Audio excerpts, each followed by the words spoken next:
वालेकुम, this is Mohammad Sadkan Salahuddin, your physics teacher. आज हम चैप्टर नंबर 14 का एक नया टॉपिक पढ़ेंगे, ट्रांसफॉर्मर।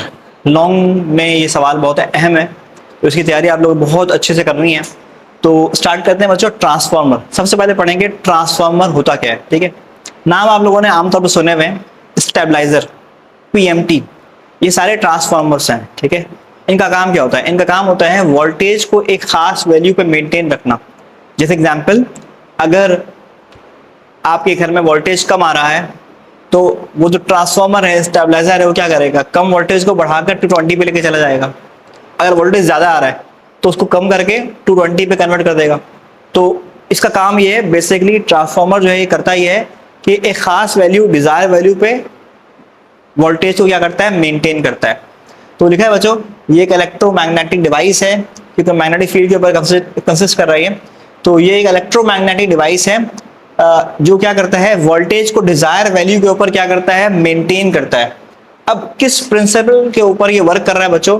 तो ट्रांसफॉर्मर जो है वर्क करता है म्यूचुअल इंडक्शन के ऊपर।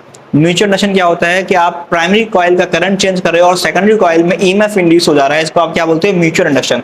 और एक और बात याद रखिएगा कि हमेशा जो ट्रांसफॉर्मर वर्क करता है वो अल्टरनेटिंग करंट के ऊपर वर्क करता है। हम उसको अल्टरनेटिंग करंट देंगे तो ही वो वर्क करेगा, डायरेक्ट करंट के ऊपर ट्रांसफॉर्मर वर्क नहीं करता। ठीक है, अब इसकी कंस्ट्रक्शन को पढ़ लेते हैं। सबसे पहले इसमें मेंशन है बच्चों कि ट्रांसफॉर्मर जो है इसमें दो कॉइल होते हैं, एक बन जाता है प्राइमरी और दूसरा बन जाता है सेकेंडरी। और दोनों कॉइल को हम क्या करते हैं? किसी रेक्टेंगुलर फ्रेम के ऊपर वाउंड करते हैं, और वो जो रेक्टेंगुलर फ्रेम होता है वो सॉफ्ट आयरन से बना होता है, शीट्स के फॉर्म में अरेंज होते हैं। जैसे एग्जांपल, बहुत सारी शीट्स हैं, सॉफ्ट आयरन की बहुत सारी शीट्स हैं, रेक्टेंगुलर फॉर्म में हमने उसको काटा हुआ है और बहुत सारी शीट्स को आपस में जोड़ दिया है। तो एक थिक यहाँ पर एक अरेंजमेंट बन चुका है, जिसमें एक साइड आप वायर लपेटोगे, इसको आप बोलोगे प्राइमरी, और दूसरी साइड वायर लपेटोगे, इसको बोलोगे सेकेंडरी।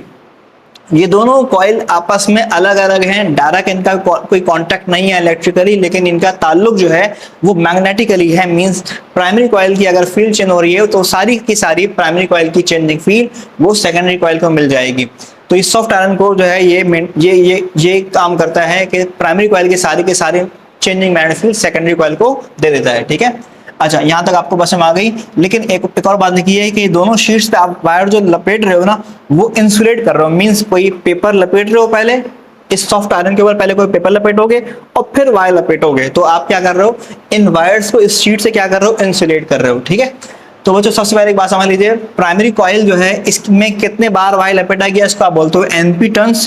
प्राइमरी कॉइल को जो आप इनपुट वोल्टेज दे रहे हो उसको लिखोगे वीपी से, और प्राइमरी कॉइल को जो करंट दे रहे हो इनपुट पे वो आईपी है। ठीक है, और जो पावर इनपुट पे है उसको बोलते हैं पावर इनपुट। ठीक है, आप जो प्राइमरी कॉइल को पावर दे रहे हो वो पावर इनपुट है।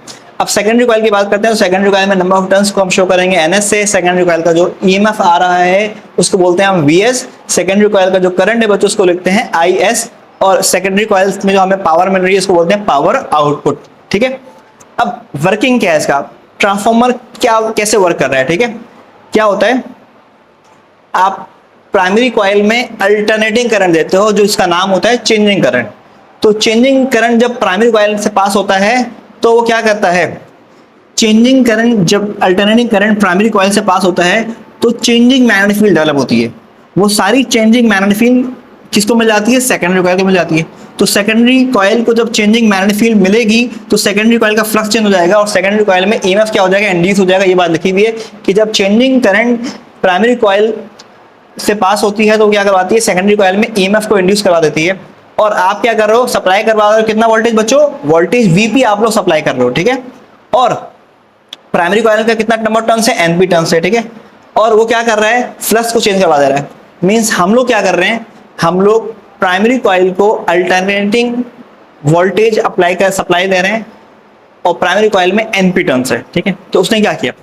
उसने फ्लक्स चेंज करवा दिया। वो सारी चेंजिंग फ्लक्स को मिल गई, सेकेंडरी कॉइल को मिल गई। और क्यों? क्योंकि प्राइमरी कॉइल और सेकेंडरी कॉइल क्या थे? दोनों आपस में लिंक थे मैग्नेटिकली। ठीक है, तो कितना ईएमएफ आएगा सेकेंडरी कॉइल में, ये आपको किसने बताया बच्चों? ये आपको बताया फैराडे लॉ ने बताया कि सेकेंडरी कॉइल में जो ईएमएफ आ रहा है वो बराबर है minus NS delta five upon delta T. ठीक है, अब आपको पता है बच्चों जो फ्लक्स चेंज हो रहा है प्राइमरी सेकेंडरी कॉइल का, वही फ्लक्स चेंज हो रहा है प्राइमरी कॉइल का भी। तो बैक ईएमएफ सेल्फ इंडक्शन का फिनोमेना प्राइमरी कॉइल में भी होगा। तो प्राइमरी कॉइल में जो सेल्फ इंडक्शन का फिनोमेना होगा उससे वोल्टेज कितना इंड्यूस होगा वो भी आपको फेडरल ने बताया, Vp is equal to minus NP delta five upon delta T. ठीक है, तो ये दोनों इक्वेशन को आप क्या करवाओगे, डिवाइड करवा दोगे। जब आप दोनों इक्वेशन को डिवाइड करवा दोगे बच्चों तो क्या होगा, delta five upon delta T, delta five upon delta T दोनों क्या हो जाएंगे, आपस में कैंसिल हो जाएंगे और माइनस साइन भी कैंसिल हो जाएंगे और बराबर बचेगा Vs अपॉन Vp बराबर है NS अपॉन NP के। अब इस फॉर्मूले से हमें क्या बात समझ में आ रही है, इसको हम समझते हैं। इक्वेशन आ चुकी है वोल्टेज और नंबर ऑफ टर्न्स की कि Vs अपॉन Vp बराबर है NS अपॉन NP। अब इस फॉर्मूले से हम लोग स्टेप अप ट्रांसफार्मर क्या होता है और स्टेप डाउन ट्रांसफार्मर क्या होता है ये बात पढ़ेंगे।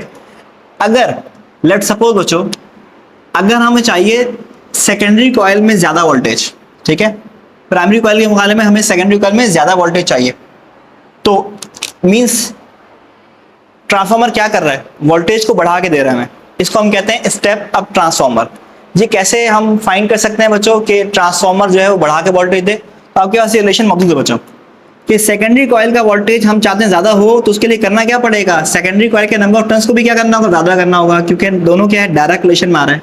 तो स्टेप अप ट्रांसफार्मर लिखा है बच्चों क्या है ये, कि अगर आप सेकेंडरी कॉइल के नंबर ऑफ टर्न्स को प्राइमरी कॉइल के टर्न्स के मुकाबले में बढ़ा देते हो तो सेकेंडरी कॉइल का वोल्टेज क्या हो जाता है, बढ़ जाता है। और इसका अपोजिट भी पॉसिबल है स्टेप डाउन ट्रांसफार्मर कि अगर आपको सेकेंडरी कॉइल में कम वोल्टेज चाहिए तो आप क्या करोगे, सेकेंडरी कॉइल के नंबर ऑफ टर्न्स को भी प्राइमरी कॉइल के मुकाबले में कम कर दोगे। ठीक है, अच्छा ट्रांसफार्मर जो है ना ये सिर्फ वोल्टेज को कम ज्यादा कर रहा है, एनर्जी जितनी दी जा रही है उतनी एनर्जी हमें वापस दे रहा है। ठीक है, सिर्फ और सिर्फ क्या कर रहा है, वोल्टेज को कम और ज्यादा कर रहा है। ठीक है, तो ये law of conservation of energy को फॉलो कर रहा है, मींस जितना पावर इनपुट है उतना ही पावर क्या है बच्चों, आउटपुट है। और आपको पता है पावर का फॉर्मूला क्या होता है, पावर का फॉर्मूला होता है बच्चों VI।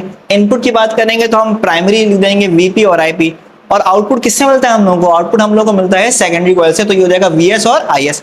अगेन मैं क्या कर रहा हूँ, VS और VP का रेशियो बना रहा हूँ, तो VS वैसे रहा, VP मल्टीप्लाई से डिवाइड में आ गया बच्चों, और IS भी मल्टीप्लाई से किसमें आ गया, डिवाइड में आ गया। तो VS अपॉन VP का रेशियो आ गया IP upon IS। It means voltage का और करंट का इनवर्स रिलेशन, देखो VS ऊपर है नॉमिनेटर में है तो डिनोमिनेटर में IS है। इट मींस वोल्टेज का और करंट का इनवर्स रिलेशन है।